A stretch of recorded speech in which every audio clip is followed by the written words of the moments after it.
unmute the mic. That would be good to do, wouldn't it?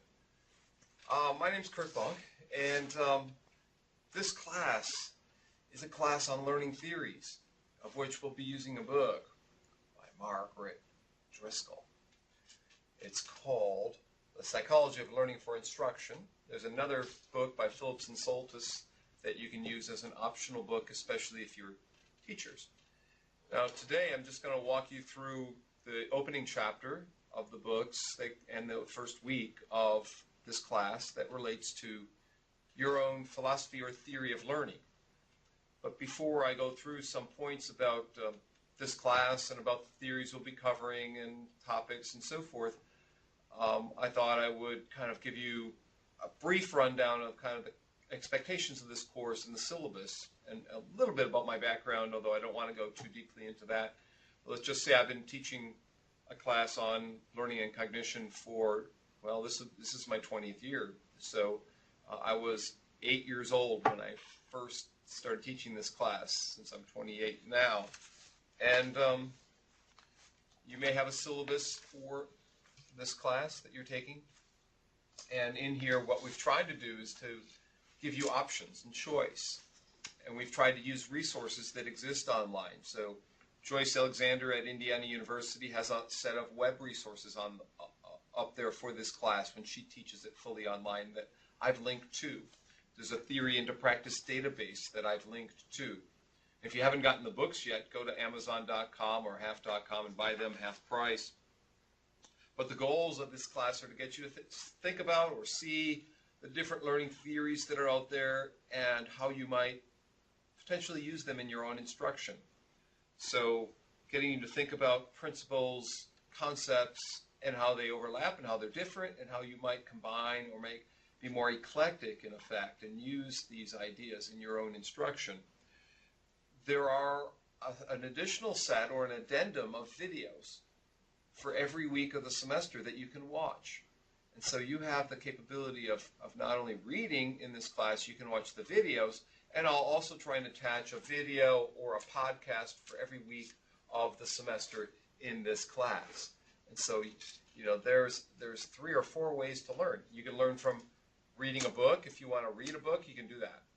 In the website, I've posted some articles that you could read that might be supplemental, and I'll post my PowerPoints to this class. And if you don't have access to them, just send me an email and I'll get you access to things. Secondly, you can watch videos from YouTube and other places to help you understand content.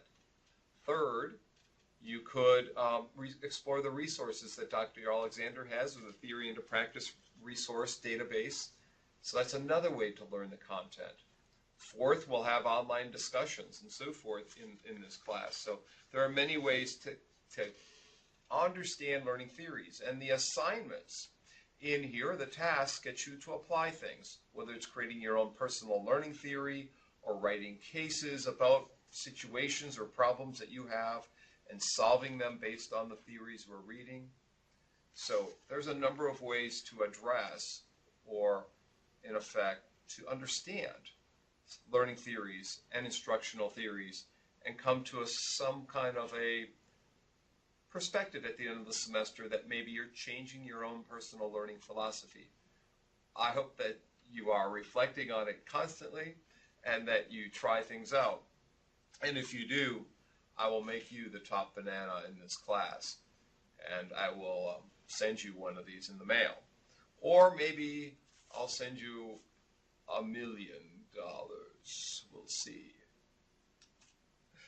Okay, so we've got reading activities, you've got review activities, you've got assignments, you've got points.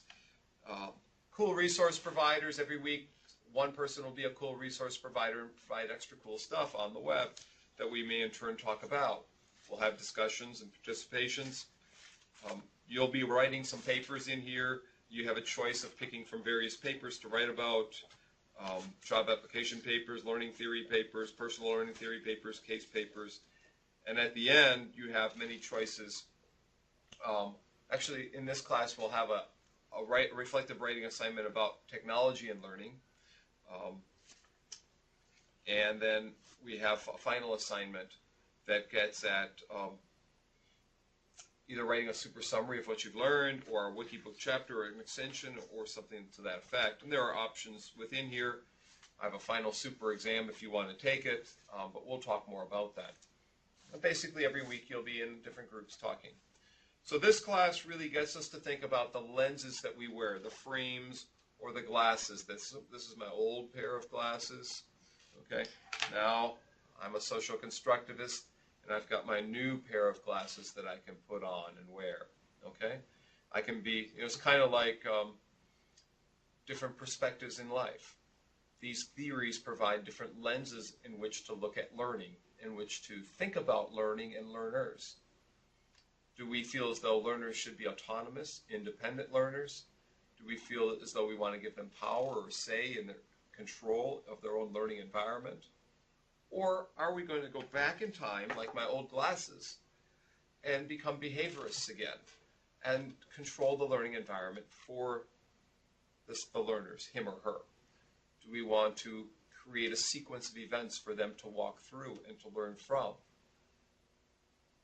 Are we, in effect, going to be designing environments for learning that are pre-packaged, prescriptive, that are preset, without much choice, and having people then in turn go through them with set times in which they are assessed?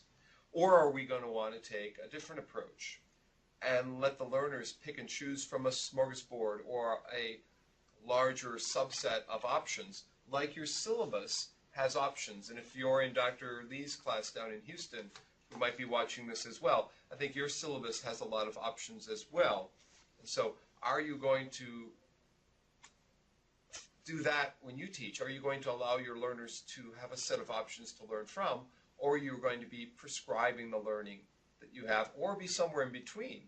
In fact, in this class, you're somewhere in between, because we do have some things, sequences that we've mapped out, some weeks of the semester that you're going to walk through, some checkpoints during the semester, activities that you may complete. So in effect, we're somewhere between the behavioral classes and the social constructivist classes, and we'll be ourselves modeling a bit of this so that you in turn will see different points of view in action, in effect. Now, when I taught at West Virginia University, Dick Walls was one of my mentors there, and he used to teach every week of the semester as that theory. So the week on behaviorism, by God, he had tests and so forth and different formalized measures set up. And the weeks on constructivism, he had problem-based learning things going on, and so forth and so on. He was an excellent instructor and someone to learn from, and I think he has his own book related to this. So let's take a look at the intro chapter here quickly. It won't be more than maybe 20 minutes or so, and we'll call it a day, okay?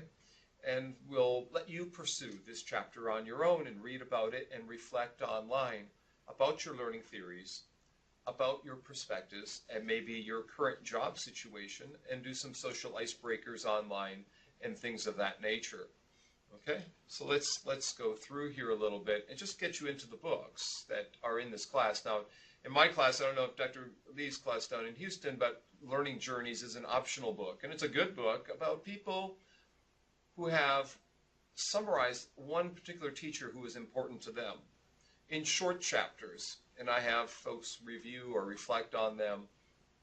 So it's an optional book that you can buy sometimes on Amazon for $2, and so I'd recommend it from that regard. Marcy Driscoll, the former bodybuilder, now professor at Florida State, is the author of the main book from Driscoll, her, and I've used it for many semesters. Although I don't agree with the sequence of chapters, and I've talked to her about this and how she's organized the book, you can see that I've reorganized the layout and the organizing or the flow of the chapters, and I think Dr. Lee in Houston has done the same with her syllabus. And so I've talked to her, and I've asked her to come into our class sometime in October maybe for a synchronous chat, which I think we will get. So she has Chapter 1, Introduction to Learning Theories. In effect, she introduces us to different learning and cognition theories and the course. Now, this class is primarily concerned with learning, of course. No one knows exactly how people learn, but several theories can guide or help us understand it as learning guides. We will cover several of these theories or guides. And by the way, my PowerPoint slides for each week are posted online, and if you can't get them, write me an email to post them. What is learning? How does it occur? How do we know when someone has learned something? How can we influence the learning of others? Learning. A relatively permanent change in the capacity of an organism to make a response, provided that the change cannot be explained on the basis of maturation or temporary states of an organism. In other words, if I'm capable of doing something today that I couldn't do a year ago, you can infer that something was learned, so long as that it wasn't a maturation event, that it wasn't something just because I'm a little bit older. I was 6 months old a year ago, now I'm 18 months, so that might explain it, or temporarily, or fleeting. I was sick a year ago, but now I'm not. Cognition. Cognition is everything about the sensory input that you might elaborate on, store in your brain, summarize or reduce in size, juxtapose, transform, or use. It includes stages of sensing and perceiving to making images, retaining, recalling, problem solving, and thinking. Cognition simplified, how we receive information from the outside world through our senses and how we organize and use it. Theories. What's a theory? Well, a theory is a set of interrelated concepts, constructs, definitions, propositions that represent a systemic viewpoint for the purpose of explaining, predicting, controlling phenomena. E equals mc squared is a theory. Okay, behaviorism will be a theory. Constructivism will be a theory that we'll be going through. Now, constructivism can also be deemed to be a philosophy, a way of life. Okay, we also have cognitive development theory. We'll have many theories that we look at here in this class. We'll also have some things that might just be deemed approaches. Theory, not simplified. For example, a set of concepts such as attention, perception, memory, motivation, development, and how they interact with one another allow us to understand and predict learning or behavior. Learning theory. A set of constructs linking observed changes in performance with what is thought to bring about those changes.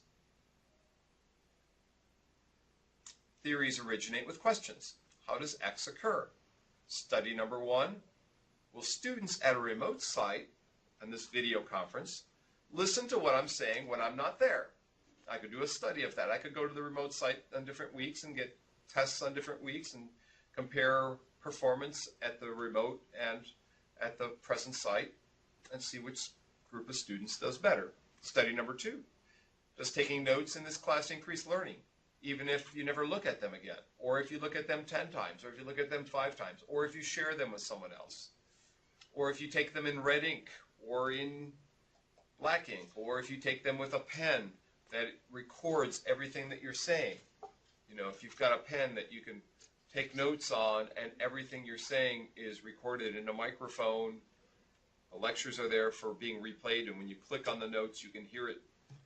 There's actually a pen called the Smart Pen or the Pulse that you might get for $200 that can record the lecture as you're taking notes. You can click on your notes and hear it sounded again. So, interesting stuff. So, note-taking. Note-taking combined maybe with summarizing verbally. Note-taking may be combined with notes from the instructor. Note-taking might be combined with a podcast from the instructor on the class, and we'll try and do some podcasts in here. So there are variations to studies that people do to understand learning. You might look at female learning compared to male learning. You might look at people who are verbal compared to visual learners. What will the students who did not feel comfortable with my web class do better in my video conferencing option? At that point, we might have hypotheses about that class. My theory might be that students who hated my online class were not getting the feedback. Here, the way I had it. Okay, well, it looks like we got discombobulated for a minute there with this stream. They sort of decided to end the stream a little bit early, so we have the top banana for somebody else then. And a smiley face goes somewhere else. We're back online. Thank you very much for from the VicOps operations. And let me finish up here and talk a bit about the studies that I was showcasing there. So you could have theories or hypotheses that wrap around your study. In the second one about note-taking, we could have a theory or hypothesis that note-taking impacts on learning positively, right? So theories don't give us truth. They only help us make sense of the world a little better. They give us frameworks for collecting our data sets. Okay? This may seem like an odd statement. However, time and again, it's true that theories change. And so we might shift, again, from one behavioral theory to a cognitive theory to a cognitive constructivist theory to a social constructivist theory, and times evolve and people evolve. And over time, we have different perspectives about what learning is and about how we best learn. Okay? All right, back to the show. A particular theory stems from particular worldviews, thus theory carry worldviews. For example, a theory that says we can explain and control all human behavior in terms of stimuli and responses obviously embodies a very different view of the world than one that says we construct knowledge through negotiation and consensus with others. Okay, so are we going to take a behavioral point of view or a constructivist one? Different disciplines approach phenomenon with different assumptions and beliefs. For example, an anthropologist might look at the macro level of what's going on, a cultural setting, environmental settings, and a psychologist might look at individual test scores and behaviors and cognitions. So they have different lenses and different levels in which to understand people, cultures, societies, and so forth. Some people try to do both. Some people try and understand the micro level, push upwards to the activity plane or meso level, and push up even higher, praise be, to the societal level or the cultural level or the school level or university level. So we've got these different levels that we move up through to understand what's going on in society, right? So an anthropologist has different goals that he or she would look at than a psychologist would, and there's somewhere in between that they meet. It's at that activity plane, that meso level, that intermediate step, and you can go down from the activity setting, the class, to the specific things that are going on, the students learning, or go higher and try and understand that school system or setting. Two apparently competing theories may not be directed at the same phenomenon. What's more important to one theory may not even be noticed in another. So Piaget's theory of cognitive development might not admit to the importance of social learning, whereas Vygotsky's does. There are generally stages that can be discerned in theory building process. You move through stages in forming a theory. What kind of assumptions and questions do you bring? What are the specifics that you're trying to observe? What are the variables you're observing? How are you observing those variables and collecting your data? All those have huge ramifications for the theories that you're building, for the understandings that you're going to make, the kinds of data you collect, the way in which you analyze that data has a huge implication for the resultant theory or potential for a theory to occur. So in the book, in the Driscoll book, she talks about experimental approaches from Ebbinghaus and Thorndike, Pavlov, and so forth that I present in the week on behavioral theory. I talk about Ebbinghaus's nonsense syllables and Thorndike's trying to teach cats how to problem solve and Pavlov's dogs and so forth. And then we have epistemological traditions, objectivism, pragmatism, and interpretism. And each has their own way of viewing reality. Is it external, objective world? Is it an internal world that's only knowable through the knower? Does it come from the signs in our society and might be changing? You know, is knowledge based on experience and the signs and symbols in our culture? Is it objective and pre-understandable before you're born and able to create and shape your environment for you to learn it? Or is it interpretive? Or is it a combination of those approaches? Driscoll talks about that. She talks about the assumptions that we make about reality from each point of view. She talks about whether it's objective in a singular point of view whether the truth or statement, truth comes from generalizability and laws, whether it's learning theory might be behavioral cognitive or Gagne's instructional theory, or more pragmatic approaches which are negotiated, which might evolve, which come from Brunner and Vygotsky, or it might be more interpretive based on hypotheses and naturalistic experiments like Piaget. There are different approaches, different epistemological traditions she talks about. Some assumptions for this class. This course is concerned with scientific approaches to studying learning and cognition. There is no single theory that can account for everything. More assumptions of P540. A theory of learning does not automatically prescribe the best way to teach. So again, we have our lenses, we have our approaches, we have our famous book here from Driscoll, and there is nothing specific about Driscoll and any chapter within it that we can say, this is learning. This is the ultimate or the penultimate theory that we need to use. In fact, it is really a combination of what you're going to read about in this book and other books and your online resources and the stuff I put up from Dr. Alexander and your activities, your tasks that you do that combine for your learning and for your own students' learning. So it's no one thing. No one best way to teach. There is no prescribed way. People learn through formal, we learn through informal. We learn by constructing, we learn from instructing. We learn from collaboration, we learn from competition.